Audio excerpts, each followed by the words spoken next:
Өнөөдөр миний ах ээжтэй гой сонирхолтой үгийг ярьж өгөө. Тэгээ. За ээжний 3 үгийг мэдэх үү? Тэгээ Муур ээж. Уур ээж. Бороо 3 гэсэн үг хэлье. Бороо 3. За тэгээд зөвлөгөө зохиогоод өгөөч надад. Эцэг бороо ихэхэн гараадж тэлнатэлээд эвэр болоо. Тэсэнгүүд нэг л тас болоо. Бороотой хамтдаа байж тэсэнгүүд охинууд эгад яваад үжээ.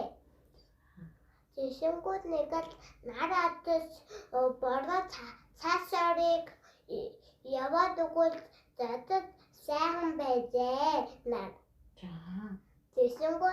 Тэсэнгүүд нар хүн нарыг харж ихэхэн инээд байсан. Тэсэнгүүд цацаан амжил гараад иржээ. Тэсэнгүүд цацаан амжил цасыг гараад цасан дутаа бохороо байжээ. Тэсэнгүүд түнүүд цацаан амжилтаа найрлаа. Тэсэнгүүд амьдраад байжээ.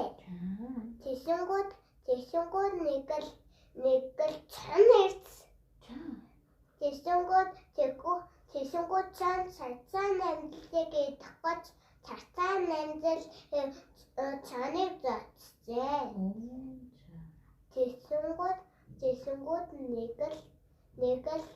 нэг л цацаа явжээ.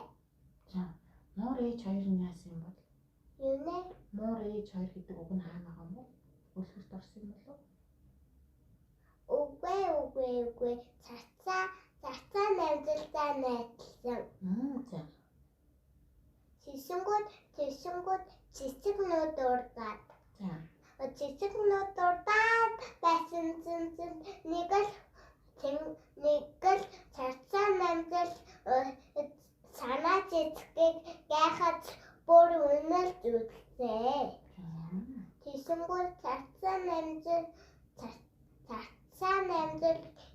өвтөлөмтөлөж сайхан байжээ. Тэсэнгүүд нэг л цацагийг байцаад гараад хайжээ. Хоёр цацагийг. Тэсэнгүүд амин сайхан базарлжээ.